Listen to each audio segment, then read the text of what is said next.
I'd like to welcome Sam Scheele for the 2025 BGSU MicroOpera's interview.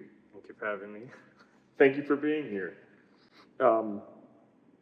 So, tell us about yourself first. Where are you from? I'm from Fort Wayne, Indiana. I grew up there. I was part of a few youth orchestras and bands, and then I ended up going to Goshen College in Goshen, Indiana, a small Mennonite college, where I started singing and really developed a love for it, and then that brought me here. I know about Goshen College. What was your major again? It was music. It was music. Music. It was kind of a music generalist. Okay. All right. What's your main instrument? My main instrument is euphonium, but I play a lot of brass and strings, and then obviously I sing. So how did you become a composer? Well, I started to arrange for a pop brass band I was a part of in my undergrad. Oh, excellent! Oh, wow. That kind of developed a love for arranging, which led to composing. Interesting. So I have a list of questions here. This next question is asking about your librettist, who we of course we know is the great Jonathan Kroger. Right. Yeah. So here's the tough part. In about 5 to 7 sentences, what is your MicroOpera story about? Right. So it's a metaphorical retelling of the sexual revolution of the 1960s, kind of told through the story of Nosferatu, the classic 1922 silent horror. And for those who may not know, or do we not want to spoil who Nosferatu was? If you know, you know. Right, yeah. If you know who Nosferatu is, then you'll understand what he's doing in the opera. Yeah. We'll just, how about we can just leave it at that? Yeah. So, okay, and would you like to actually leave the explanation of that? You said it's a retelling of the sexual revolution through the lens of Nosferatu, a story inspired by Nosferatu. Right, like Nosferatu and common vampire tropes. Often vampires are very sexualized. Think of most of the Dracula films, Twilight. So I kind of wanted to put a spin on that and make it so he's the sexual oppression rather than the release. And so tell us about then you start the opera, where does the scene open up? The scene opens with the married characters kind of trying to sleep. There's been a lot of weird events going on around them.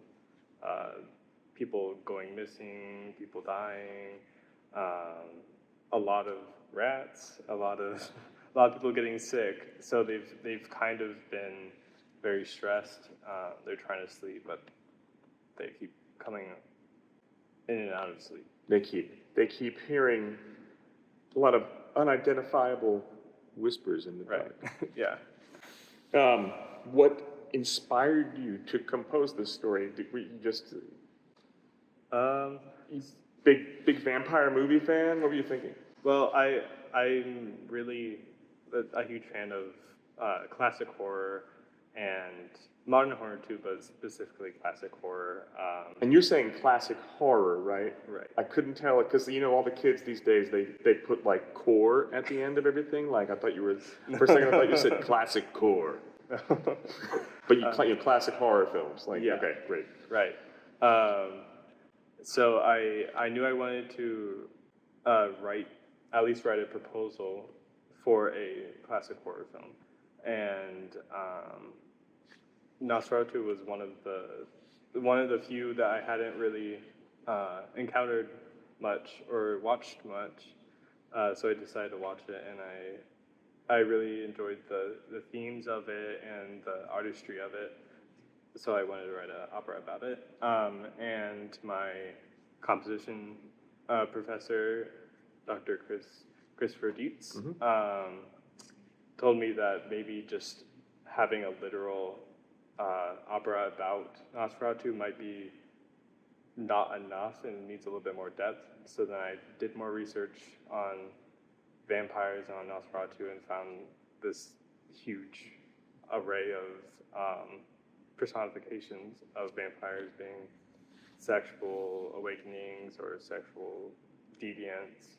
So I kind of wanted to put a spin on that, and I found this correlation with the sexual revolution. I think that's a good pairing.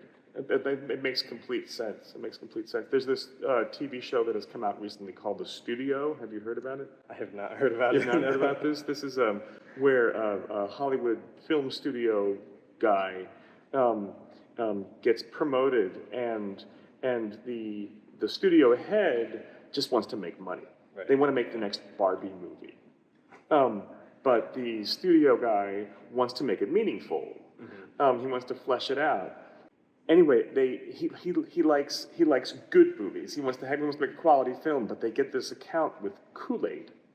Okay. And so he's like, no, but we have to make the great art house Kool-Aid film. And so anyway, he ends up considering doing a movie about Jonestown, but like somehow get the Kool-Aid branding in. Anyway, but that's a terrible idea. This makes sense. What could you tell us about your compositional style? What are your inspirations? Like, what are your priorities? I think I do a lot of mixing of genres. I like mixing classical with more contemporary themes and putting jazz tones. I've written a piece, like a rock piece for clarinets. Oh, neat. So I like genre mixing. I think a lot of my inspiration for this piece specifically came from Jake Heggie and Corigliano. And then I'm in general just influenced a lot by Poulenc. Big fan. Is there anything else about the piece that you would like? Give us your elevator speech. If we need to know, if we want to know the most important thing about this piece, what you want the audience to know going in. I guess that everything including the music of the piece is serving a purpose. It's metaphorical, and everything in the piece is also growing. Specifically, look out for Ellie's growth throughout the piece.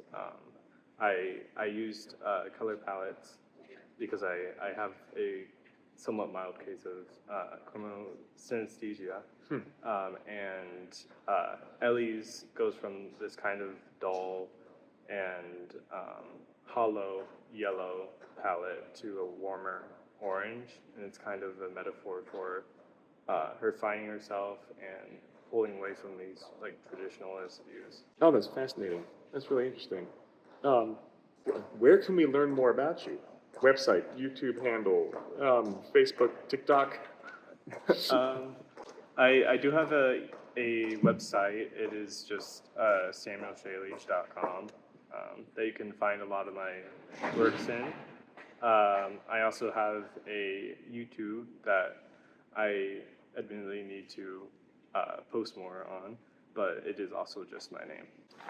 So please, come see Samuel's MicroOpera. Yes, please. April 11th, 8 p.m. And we are in Bryan Hall at Bowling Green State University. Sam, thank you. Thank you.